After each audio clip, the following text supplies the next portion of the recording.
Hini me baso me ne da toso enkono enenne. Ena ya wo anopei na nakwajoje si no nsiabre mu kasebo ne bre na so ensem a yense ntrofo anya adaje anante ho. Wo mo atase ne sebesepa ne kwani mahaban. Ewie esemufo wasane nyina mu kroje eduru ani so a etesa ahweniwa. Sada na aso mu nso eche ntakra. Bomoden se ubenya bie na fe wonso waje emonsempa. Na kasea efiri sompa 106.5 FM akrai. Ena masantime agiatum headquarters 93.1 sompa kumase. Ayiko 100.9 FM ewa santime mu hwa. Wono mu a ewo atoye ene na afa. Se yetakwa 101.1 FM eye sompa na takwa FM eye 103.3. Wono mu ewo manim asase so nyina eye bona afa hodoma henkuru sompa 101.3. Ena bona henkuru sunwane 98.9. 90.7 wonma e won kransa na eto ede apete akosi frawa no ho a eno achi no abusua 106.1 FM sompa tachiman wo mo nso eto ede apete Kingdom 106.1 mankasim wono nso ato ama obia fabi Adamfopa radio France abrochimamu na henkro Paris na ensem wona na kwadwo Jesse Company Limited waso yasene na anopei Endpoint Homeopathy Clinic Dr. Rubuate eka ho NFA 2074 T74 aso yi mono de di mo akotene aye de baby ne se apomuden soafo e de atu dwase enye no koreda ensem bi a enenam emontene efa HPV vaccine ho GTK4 aka kire panin bi se wonyi ne professor ne mfiri ne so na emu doctor entesa ade eni ho ebedu na ye hwan na wo mo de Colonel Festus Abwaje e de atu dwase wo mo a womo pese ye peja emfie dodo a ye de ewura asradom adwumakuo no mu no enyina so bi anim woko garu ene na afa trasakre wura bi a woko bobo posini no aposifo se wo hwehwe no Professor Seven Labi Cranton Abene ewo kwia emu na wode atu dwase enura akuafo dodo no a womo edidi dwuma no ya na edoso dodo abrekuma Saye na afa ho timamufo wo esu enso na eto nra no adi wo mo abro yebekwa manone na ehonom nsem so a efiri ho ba no ye de api kase yebo no so anopai ede amamo adwoa asare enimidin mene triple emai ejapia apam dada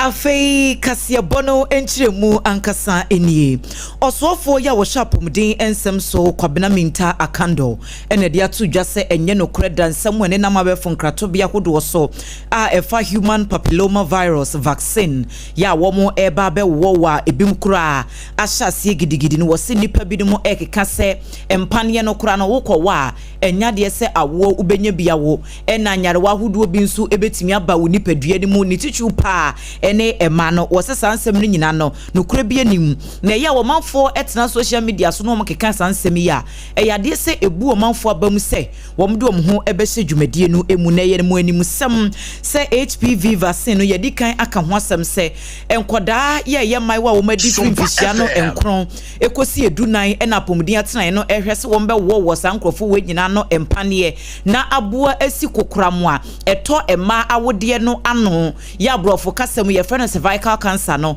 ebetimi asisa ne mani nyina no kwan na bo emaiwa ne tutu eho ban na eye enano benada ena wo mo hyase ede sa adwumadie no egu akwan mu se enkoda wa medi fishia no enkron ekosi edunan ne de anya bi kura Ghana half na baabia dodo no a wo betimi awo mo ama dwumadie no akọ enkan na enra en wo mo kopal HPV vaccination campaign no eho entoma ewo osu enkran ha dwumadie no ase ena kwabena minta akando de atu dwase sa empane no Food and Drugs Authority FDA for wo mo ahwehwemu age atum se ohaw bi ani ho sanso ena wiase amansa pomden akuba tan WHO so sa pepepe no wo mahunu se ohaw bi ani ho nti obesre so wo mafo nyina enfom ho njim. You agree with me that anytime there's the introduction of any new vaccine, then the conspiracy theories start. And it has already started. Let me assure you that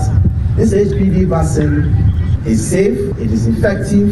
And Ghana is not the first country to administer HPV vaccine. At best, we are joining other African countries like Rwanda, like South Africa, like Botswana, and this vaccine has been approved by our FDA and WHO. This is just the beginning of His Excellency John Dramani Mahamad's free primary health care to give preventive health care its real meaning. Any ya yekutie sesie yi eyesoafo wo hwe apomuden ensem so Kwabena Minta Akando ma yanko srementi findo na na odwoada awrehosem bi esi wo garu bra posi sadom a won potem ho na wo moye stop and search operation na sabra kura no na community protection assistance CPS fui na ebika ho na we na adwoada no mu no yese tricycle radar bi wa bonkate na bucket no ma na ebinom tetete so enti wo muduru garu afa ho no a garu na panduri kwa no so na posi for you say park well na wo mo ba beseche say ne tricycle ru a wo be park ya na wo park wo si ya na wo kura posi ne ne bo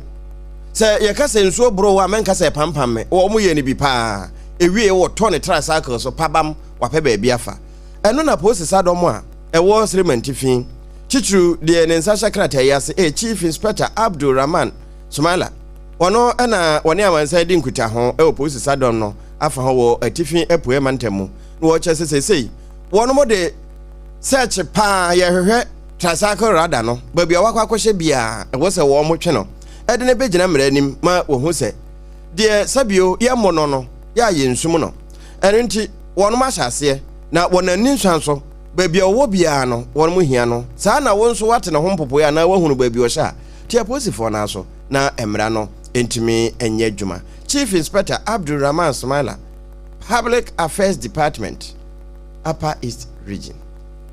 Wo ensem foforo emuno srani panyini ya wakona humejie mo osan eye security consultant Colonel Festus Abuaje retired en wode atu ejase womo a womo keka se Ghana Armed Forces eye mema ma no womo adwumadie mu nka emfie ya aban no ede ato ho se age limit a ye de ebetimi awura asra adwumakuo mu obi a ne kondo se wo beye se adwumani bi nka aban empeje mu kakra enkoso no wosi enyina so bia enim na enra na nyasem kuma ewo social media so Twitter yi ya asesi aye friend no X yi mrasebedwani ya wogina mu edemo manfo a Ora Sam George no en wode atu eja enye wono nko a Roxen Nelson Dafia Makponso South Dime Rashebedwani na wono so eka hu ebi na enipa mienu echiremu ese nke beye yi a anka aban no empeja mfihia no mfiri sa 25 years no na nke beye kora wo mfa nko beye bia 30 years na 35 enu no begina dibre ya wo pre ewo asra adwumakuo no emu wo se okọ aman ahodo bi so etese Europe Asia North America ene miemeye empo ye bibremu ha Benin Cote d'Ivoire Togo ni Nigeria ne ye keka ho no a wo mo nyina wo hye wo mo age no adodo no afiri emfihie duasa ekosi eduasa enum ebi kura twam 40 ekeka ko 50 eno no de eno no gina rank no a wo apply for no saa age no e wo soro saa no enti nkebe ya aban no mpagya mu every 25 years eno na Colonel Festus Abuaje aba betue mu se saa 25 years no kra no wo mo options bebre e de ma wo bia wo betimi awura adwumakuo no emu no ene no kra no ye wo mo a yetimi efa wo mo a wo mo mfie na twam 25 eno no ye e bia special services for a ye hia te say engineers ne ade wo Armed Forces no mu wo mo no de wo mo mfie no e ade a ekonanim nti wo mo ken kasa no enchemu papa bia nhye da ni wo yentie no. First of all, I don't have a clear understanding of the context in which the minister made that pronouncement. I have the sense that he has assumed that maybe armed forces not having sufficient people to recruit, which is certainly not the case. That if you open up recruitment as the armed forces is doing now, you're going to have them in their tens of thousands. So if there had been a shortage of qualified material to recruit, then you could make an argument to expand the age bracket in order to bring in more eligible candidates. As we see, that is not the case. However, the fact of the matter is that for the regular soldier, you recruit up to 25 years. Then you allow another 2 or 2 years, probably be 5 years, for professionals with scarce competence, so like engineers and so on and so forth. For chaps, I believe could even go higher than the 30. But if you're looking for the rank and file soldier and officer to serve, it's better to have them when they are young, so that they serve for about the 25 years soldiers do. If they came in at the age of 20, let's say upper limit of 25, and they are going home after 25 years, they would have attained the age of, let's say, 50 years. If you increase that to 30, then you are increasing the upper limit where they run out the date and they have to leave the service. So we are not too clear. I'm not too clear as to why the minister is making this pronouncement. Ebusiafo ani ekoti esesie yi eye Colonel Festus Abuaje retired woye security consultant. Colonel Nidino waye ho adwuma na ne nsaka enti ukosra adom no mu a wo mo ehunu asach na GTAC fo na ahya ase san kasa bio na ba bia wo de oni a kire de wo mo e de a kire Dr. Eric Odrosai na boboa no na Professor Abula Jinapo Ahmed wore na eka sa asemi se efiri ennekro wo mo de ka abo ho amane de ne nso ase ebinom de waso aye wo men de wo mo ka bia no ase wo mo ntese dogo bi nu abe esanse se dibre no ye mfa no kwawo na no obi de no prof na o professor na se ha ne ga ne ye friend profile na ye twa ne tia friend prof we na wo de ato ne ho so na wo se Dr. Odrosai Eric sa doctor na eda na so no won fa ho nkrata sem ye kire sampa wanya sa dibre no se ne eye ne PhD EDD ana sa de wo hen de ye de man no be se te de man no e kire sampa wo ye doctor no won famra enti sa ene wonyi doctor no nto ba bi no won fa ne dia ne maame ne papa de to no Eric Odrosai won fa no eni ne dwuma ba sa de a wo ne ne asem bia enti won ma hye se boso me de to so dadu nanson enuru ho no se wonyam fa nkrata edi adanse se doctor no ne dia wono ana abranya ene ye se tie bia e wo se wode to ba bi enti Ghana Tertiary Education Commission wo mo nso na eguso eche se sa de we wo mo aboso a na won be san kan bi sansa aboso ba ne ma ejapaye wuni a ukura dibre bi wode ebi bo ho safo hene ebi kura na obese ebi ne ka se wode amount eno sa no honorary degree no ne award no eno nko ne mo so wode beto ho professor doctor emeritus hwan breku a enimu de ene ye set bia GTAC fo aba no wono mo fa ebebo panchi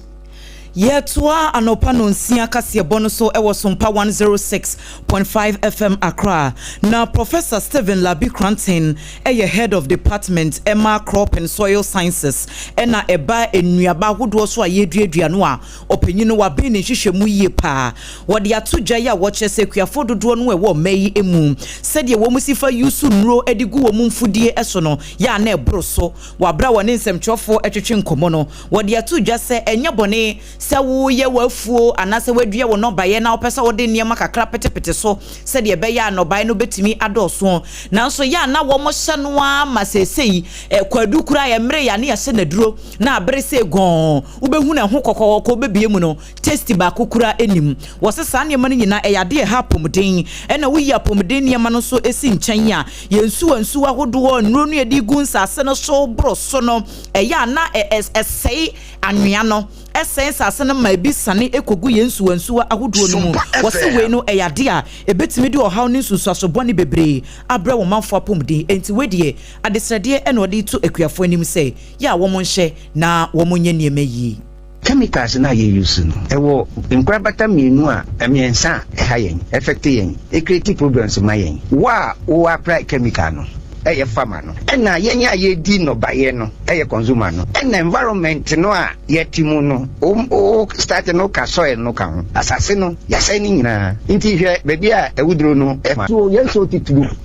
titu asase na nkasa ye eye home sabe eye everything ya sai ni nyina ene obekọ afumu first wo kọ afumu ase nka nsu ata no pay ya sai wo mu nyina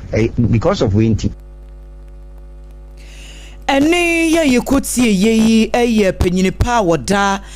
department e crop ne soil sciences ano Professor Stephen Labi Cranton. Ene ye firi ho a yenko Ablekuma timamufo e wo ho na wo musu ensu a eto efiri na no ye nura ebisan pi so no amadodo na sesei wo monsagu onti sanse ayiri afafa ebinom efie enna na oponchecheku wo bopini wo mo international and national reporter one wo mo kokodi nkomo eno na abankra chepani a wo mpotem ho be chese no kwasem ni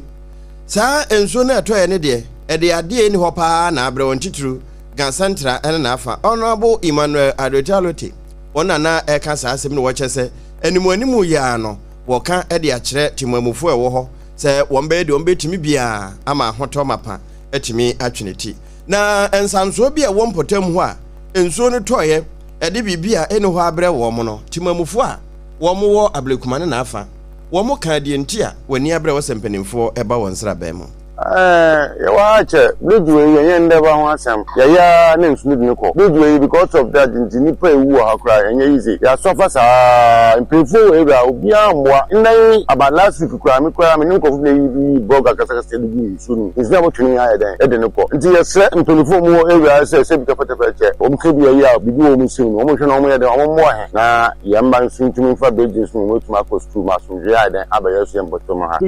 Yeah, about community papa because you may say mention no the high school for pass and you know headmaster Jomochi eba mo omo bedu anu no kra na nje so mo ntimi ntwa ama e mo say atete ho nje mo so mochi mini bedu mo san kofa abium nti se nia papa ba ko naka no ehun hia pa se aban ede ne ho jimu abeboai eno ayatemamufo a won mo Ablekuma ene na afa enso etoye no wo mo nsanso enso di akọ ena wo mo ka ho asemi na wo mo chese eba ni se ya tesano odo na afa ho ene wo mo ewo airport residential area ya Ablekuma ka ho enso tope se tie bia efa wo mo efi wo ensem foforo emuno Doma Central Mrasebejeni onunyanfo John Kwame Edu Jack en wetu ana mostron kodi aso akobo fom se wo mo be hye no wo mapeja empuntu nyuma ewo empotemo ntichu ene mantama hodo miensa ye wo Doma Central bato mpeswa no eso enti communities no eye ahogono esikesunsu hia enafe antwerefo na project ahodo ya wo mo ye no ebi eye 3 unit classroom ya wo mo ekwakosi ediama ahogonofo enafe 30 bed capacity clinic nso a ene enye asemkuma ye no nso esikesufo ebenya eso emfaso na wabra wo mo de aso ekwakobo fom no John Kwame Edu Jack editu jase afipinu ene edunsia wabra no wo mo ye wo mo campaign ewo empotem ho ene wo manfo de saa de disrede no eto nadim nso 2016 wo mantimi anya akwanya no amma bemu enti afempino ne adunu na ya yeto aba ede ma wo mu yi na esese wo mo hyese ebo a wo mo ehye no wo mbetimi edi so enti enunti en wo metu saa anamo yi school yede eba ahogono eho anyinsan efirase in 2016 ameba ase mebe campaign wo produce complain na menya ye ne se saa time no kra de na school no ebi ni ha na mo ankasa eye apata bi na teacher ni kra obeba be kira de no so aye manso enti free saa time no na me share boss se nyame ya adom na adomdom National Democratic Congress ya saa time na me ankasa me papa His Excellency John Dramani Mahama etia konwa so a ye be hwe pa ye be fa so a na po eye keji ne primary home komo ni yedi ana fofia antoata enti 2016 no yensa anka kunware nti esan ko epempim ko yechia na yeda ankrankra se on eniema a omoye ya nti yetimi nwini 2024 general election Eni ekotie yeyi eye Doma Central Mrasebejeni onyanfo John Kwame Edu Jack na nenkasa ye echi no Doma Central mensini kwanchefo wo hye apomdin ensem so Ro Daniel Konka enso editu jase esikesunsu hia health center no wo mo enwakere wo mo achepa eti saade ya wo mo ababeye ewo mpotem honum de ade a ebeboa apomdin ensem ade amani ajepa evise me apomuden kwankire pani no nokreni na ya ha ba kopa ya asikasu nsu hia evise wo hwe ye health center ya health center mua na so ebeduru adwumade o se di se health center no anya de etimi di evise ye hwe ye facility na niam ehu be hia offices ni bebi adofes wo betra nokreni ade a edin pa na nokreni MP ba ya oba ye hon ma probro amene no di nkomo fa ye hawa ye wo no apomdia so ye no be de asikasu nsu hia so tu nanim okaso be ba no kure ni na menu se be ba ntem sei nti na meka se ne mani age pa e se so hwe apomuden kuba tire WHO no a yensusu ye ne se obi bia de bia wo no so nya ayaresha edim ebra bibia nsiu kai.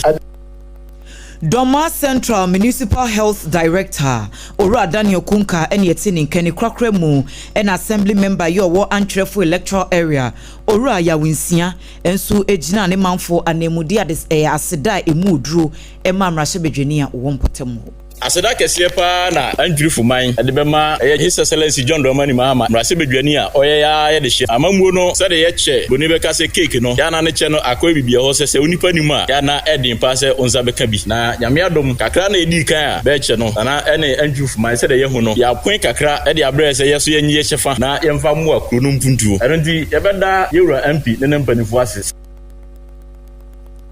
Eni ya yekotie sesie no eye assembly member ya wo Antwerp electoral area Ora ya winsiana amaniboyi yensentweni kwaku mensa abrampa ene de bai ene abusuya de wo mo ye ewe sikesu ni nsu hia nyina no cement wo mo hia bi enadoa wo mo hia chense de boda so eno nso wo mo hia bi pa ayon ras de me na menka na no sa no na nakwadwoje si company limited wono na anopa no nsia kase ebo so mpade wafa ho ka anopai mekanfo na boboa no e de amawo ebia na uhia se ye enchense de boda nso na danse hu ne made edo hyase ana de ode kwa wie na boboa no enewo na djuma panti na Central Steel for ebo na baso 2023 say outstanding services eyonoa eje track kese babia wo bia no ne nkrabata ho eno ane so obefre 0204 355-040 say yenkran kumase ana wo mpotemu a wo no eno ane se wo bone punum na wo beje so na emom se ekoye se enya danse hu nema na e prostate ho haw ana awo ene yedi twa hompoa eye na emu yade de a ene yede mekamfo ama eye Endpoint Homeopathy Clinic Dr. Duboaten ho shall signboard won sabeka no ene ye spenters kwanso nkran kronma bo hia kumase santemantemu ehonso wo bo adwuma pa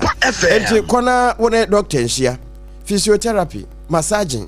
ni nyina wo mo ye ho adwuma 0244867068 0244867068 Endpoint Homeopathy Clinic ehona abetimi de wonsa si obo say I'm free anopay say unyakọ na eye immune system no na wo form wonbeka kire say uhia immune booster no so de metimi akamfo amawo 2074 titi wodudo no a abefo kwan so start of the art technology wo modada so ayo eni ye kroje sensuo nanso unomo aho se wedie eyedudo ampa ahaban na yede ayo eni ntika ho na ma wonsa nka bi na sa DHC a wo mo ayamafra no ene ma na ho de ne kosoro pa FDA se ye obia enombi na mom unimfinhia dumienu a enko ho o ma akoda no fo ana wafo afura yenkamfo ma baby eto nro bia enye na 0246 073 498 T74 eno udi agro ode beto ba na djuma pa ebonti anopai no nombio na ema wa hoden foforo no watimi akọ onwuma so a wankwa ankoda promasidofo wo mo Twisco energy food drink de na forto wo mu no na mekamfo mo anopai eyema mofra no mpani eyema mo obia ehia bi anopai wo mo kan ye ho ene de kase no ema wo abusua ye da ye ho tiawa ye ba ye do be wura manone na wate de ye wura Donald Trump wasan ayo wo Tennessee waye wo Portland nom ene Memphis ye de brew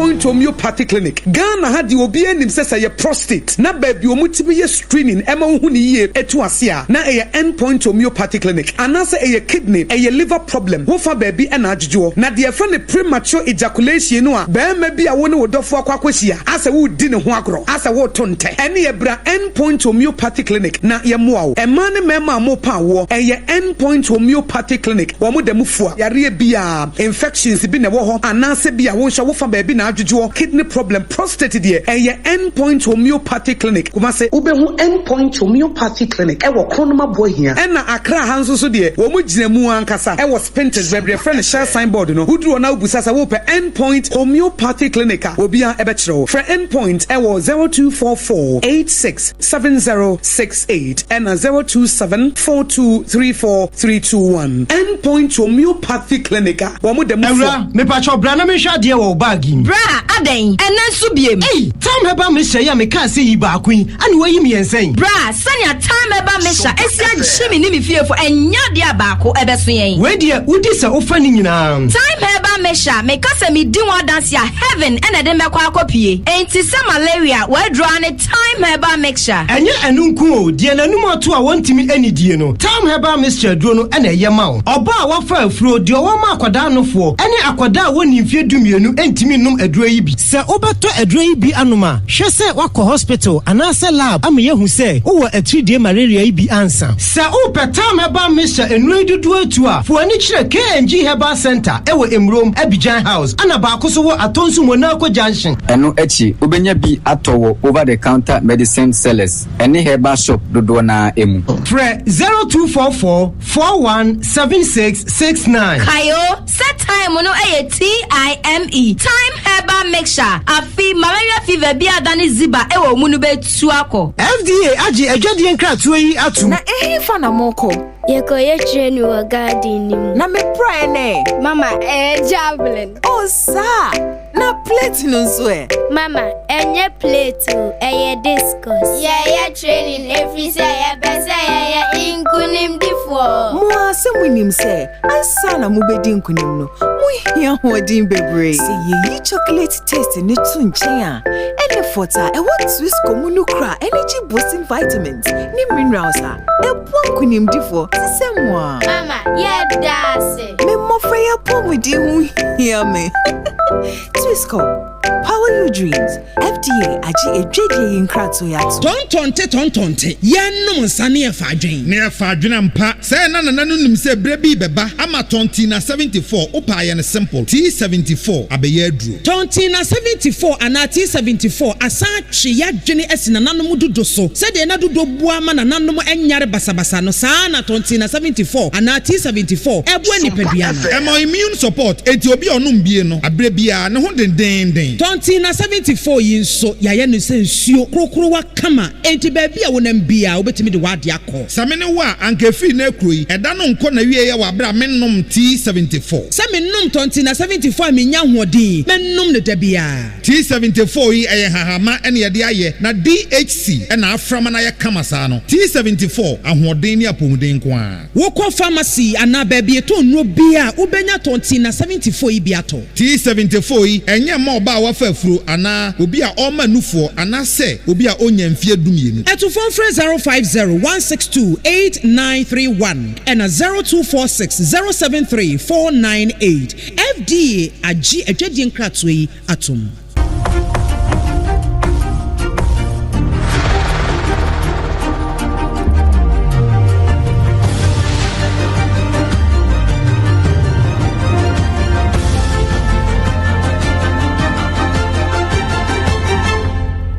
TV Emma Aketuapa. Enokre Emma Aketuapa ampa abusua yenkwa amanone.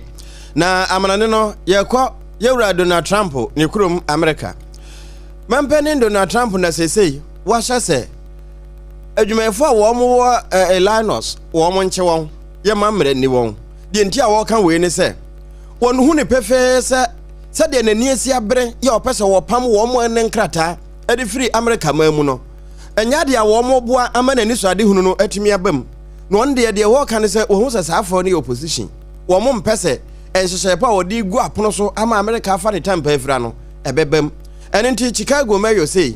Braden Johnson wo mo nche no ana afe JB Pritzker eno nso wo mo nche no wo mo nyina no wo hu se wo mo ye democrat fo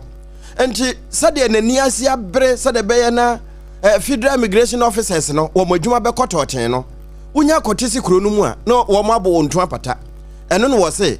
we nyina no eduba bi no wo de fa court a na se court fo nso twentwen wo mo na ase wo de sra dom ena bebbo apini ho eno wo bo so kire se Chicago say tie bia wode won bewura ho na enso ho Memphis enso Tennessee Portland ne ba bia wode won beko sade beye na anisuade hunu no ebetumi abam na mmom wo mo etwentankwa wo be masra dom no na abo apine wo mo we so ne yegina na anopei no nsabre mu kase a na nakwadwoje si company limited wodom so yasene na Promasido wo mo de Twisco energy food drink no wode eka yen ho 2074 dudu no eno nso be so yimu na Endpoint Homeopathy Clinic Dr. Dubu Atenda no wono nso eka yen ho na nakwadwoje si adanse hu ne mapare nyina ne nchen eneguo anopei wo madama na Sompa FM emai ajapia apamdada menenu aba Ajua asare na yebe sori suino na yedane ye ho kakreb na fe Ghana Today nsema hodo a e trending so ye de atoso mamu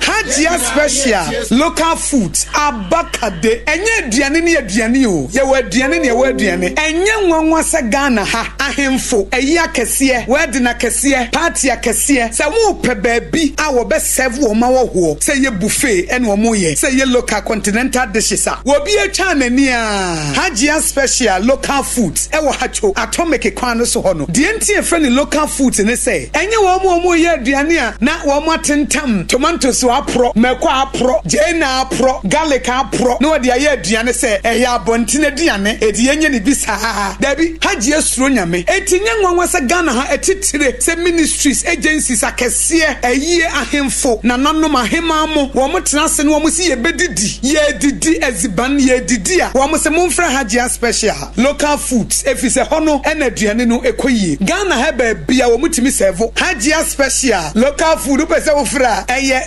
02463599921 02463599921 and answer 05947972215 05947972215 na wodem mama nka bibi kaka fa makoma mu hene ho nkyerɛw ɔbɔ me ne mabusua ho ban media no hwɛ mabusua fi awonto ato so kwa awonto ato so hwɛ mama nka kyerɛw media mama sire da ne da media no kyerɛ papa de tiri kwasa be bia ye obi wɔ ho aba emeya hyase bio intimu ranom na mokanfo mo saa